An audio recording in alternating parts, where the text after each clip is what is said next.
It's Mother's Day. Daily Landsblog as well. It is the 10th of May, 2020, and there's a lesson in almost everything for me, and it's not like I walk around going, "Hey, you know what I learned?" or "Wow, I can tell you something I just figured out from my experience in life." And that's okay. That's okay. That's okay. We're good. It's supposed to be out of this phase. Yeah. Well, he was for a while. Now he's going back in it. I mean, it is the joy of the selfie stick. I mean, I kind of want to go over there and bite it. So the lesson for me in terms of Not the microphone, sweetheart. Mother's Day, as I tie it in, is that my mom died a year and a half ago. And one of the things that I say that resonates, I think, the most with people is the attempted explanation as to, no, you're facing battles. The attempted explanation of what is the difference between sadness and depression? And people that have not suffered from the illness depression, I believe, think that it's just about sadness, which is wrong. Some people with depression can be sad, and some people with who are sad can be depressed.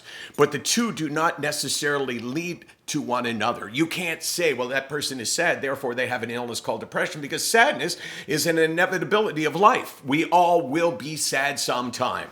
So what my mom's loss taught me is really simple.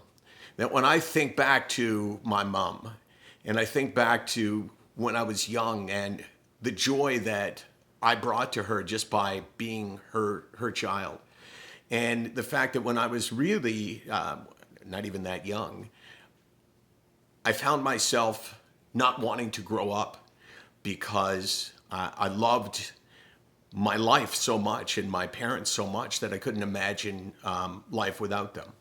And one of the things that happens as you grow up is that you grow out of that.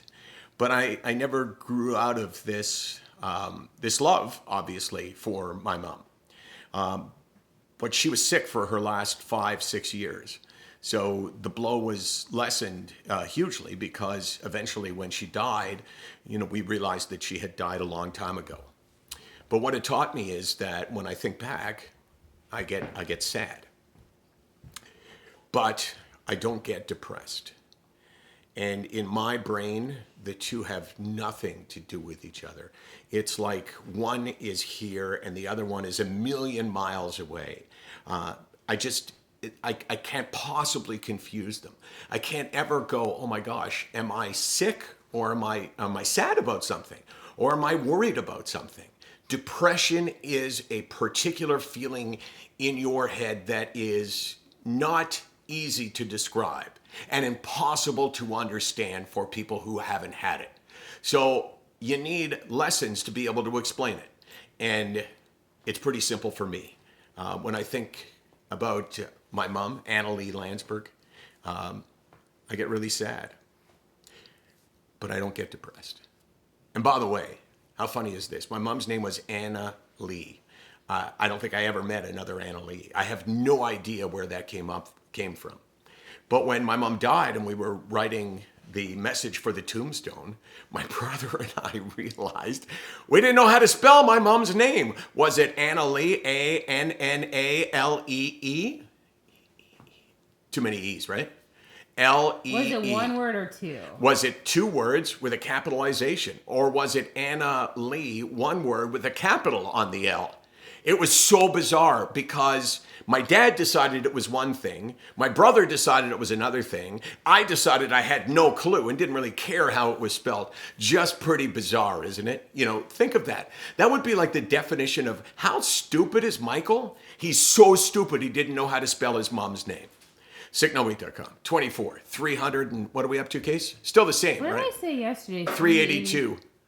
I'll go with that. Yeah, well, we haven't done anything extra since yesterday. So every Saturday we add more days. I like that, Case. That's the pattern. 382, and don't forget a full week of Isolation Nation coming up with guests too big to even talk about.